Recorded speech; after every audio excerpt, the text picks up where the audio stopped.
Hi, I'm Rachel, and this is my September 2019 book haul. September's been an unusual month for me in terms of book hauls these past few years because the DC Public Library has put on a banned book scavenger hunt in honor of Banned Books Week, which takes place at the end of the month. It's when ALA, the American Library Association, publishes its list of the most challenged books of the year.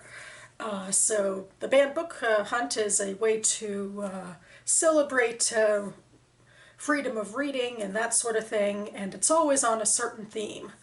And this year's theme is, let me just read it out, Right to the City, Shaping and Reshaping the City. And the librarians picked out 6 titles in fiction and nonfiction that sort of deal with this theme, although personally I think it has more to do with communities than gentrification in the city. But anyway, they slap these unique covers on the books, so you know what books are in the game, and the spines of the book make an image, which you can see on my thumbnail pic. This year's covers were rather involved. You will see soon when I show them off. The artwork was done by a local artist, Corey Burnott. I will link to his Instagram down below, and a lot of the pictures come from DC Archive, so I'll link those down below, those repositories. As a former library science student myself, I got a bit of nerdy glee out of the fact that this project gave an excuse to go into the archives and bring these pictures to light, so that's so great. So anyway, the scavenger hunt gives me the excuse every year to check out local businesses and neighborhoods that I don't often have the excuse, if I need one, to go into. And I found each of these 6 books in a different location, so I thought I'd go through them and share what I found. The first 2 books I found were from these small little shops in the Shaw neighborhood that sell artistic supplies and home goods. The shops are Cherry Blossom Creative and The Neighbor Goods. And here's book number 1, once again giving credence to the community thing I was talking about. But so here's the front of the book, but the design keeps going. And underneath is The Beautiful Things That Heaven Bears by Dinah Mengistu, which is the one that fits the theme, the stated theme, the most. I'll read from the back. 17 years ago, Cepha Stephanos fled the Ethiopian Revolution for a new start in the United States. Now he finds himself running a failing grocery store in a poor African-American section of Washington, D.C. His only 2 companions, fellow African immigrants who share his bitter nostalgia and longing for his home continent. Years ago and worlds away, Cepha could never have imagined such a life of isolation. As his neighborhood begins to change, hope comes in the form of a friendship with new neighbors Judith and Naomi, a white woman and her biracial daughter. But when a series of racial incidents disturbs the neighborhood, Cepha may lose everything all over again. So that's kind of interesting because it's about gentrification and some negative effects of that in terms of the racial tensions, but it seems like it offers friendships as well. So yeah, and this is a book that's particularly been propped up in the DC area since this is a DC author, so looking forward to getting to it. And here's book number 2.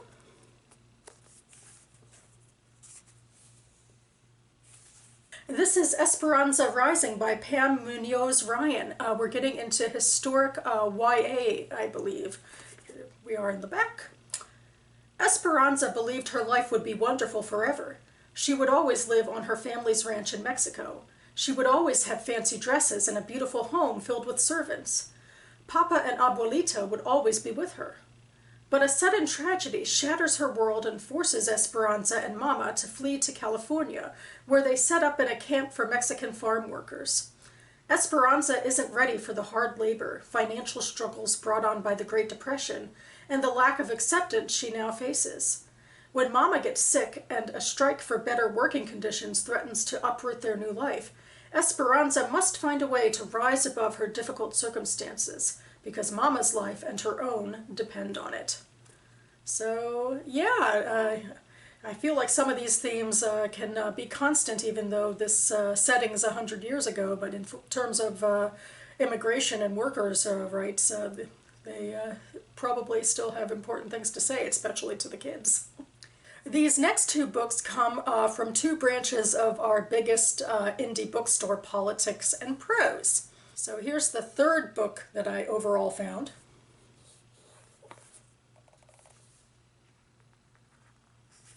This is They Called Us Enemy, the graphic novel of the bunch by George Takei, at least in terms of story. He's better known for his role in Star Trek, among other things, but this is based on his real-life experiences as a child.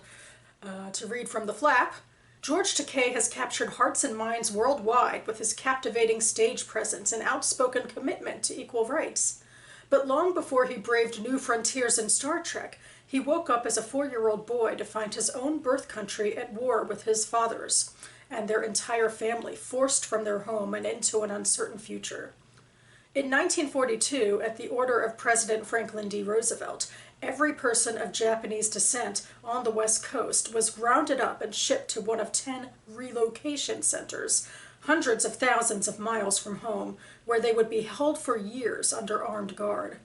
They Called Us Enemy is Takei's first-hand account of those years behind barbed wire, the joys and terrors of growing up under legalized racism, his mother's hard choices, his father's faith in democracy, and the way those experiences planted the seeds for his astonishing future. So yeah, I mean, of course this is going to be a personal story and perhaps uplifting given how Takei's life turned out a little bit in terms of being able to overcome, travails. But of course, once again, we can see how these things continue into the modern day in terms of camps and how we treat people who we've othered in this country. So, yeah, and also just in general, I don't think I know enough about the Japanese internment camp experience, so I'm looking forward to getting that perspective. And here's the fourth book.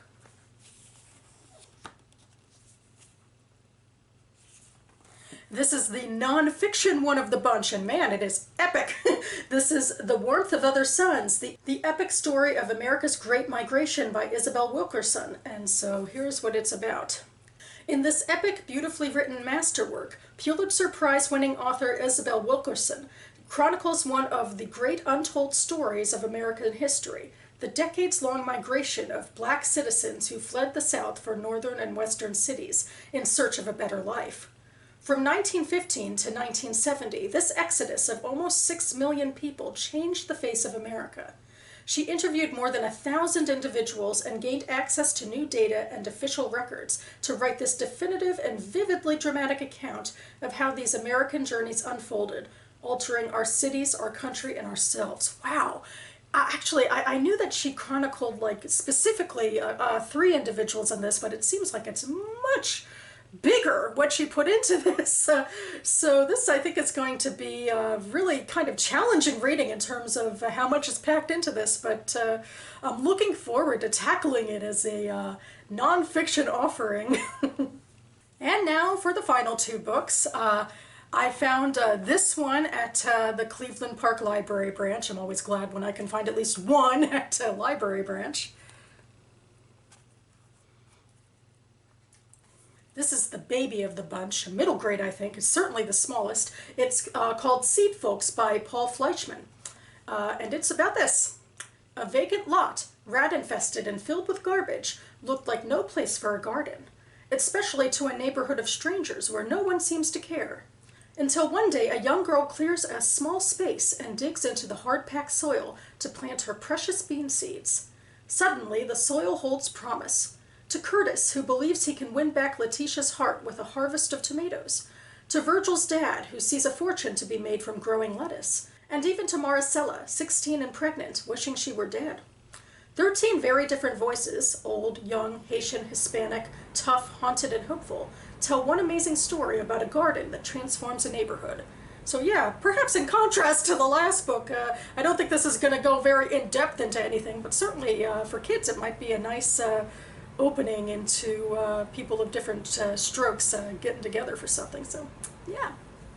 And finally, after a full week of searching, I found this one at Mahogany Books. The hunt can get pretty intense.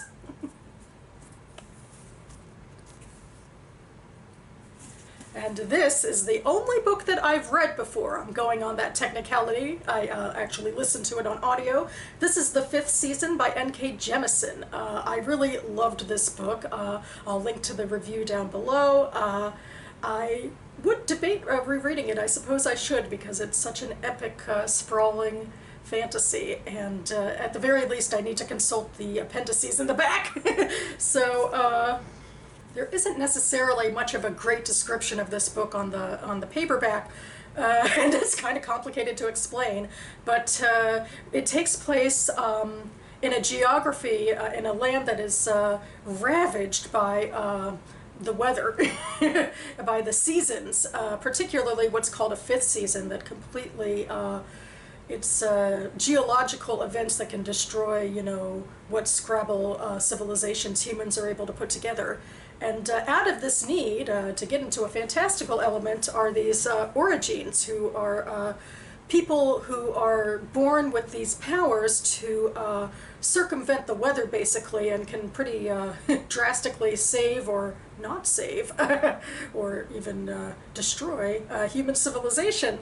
And it goes much deeper than that, because the origins are outcast, and Jemisin gets into systematic racism and prejudice, and we follow really compelling narrators who are on this quest, or it feels like a quest, that really can change the tide of humanity.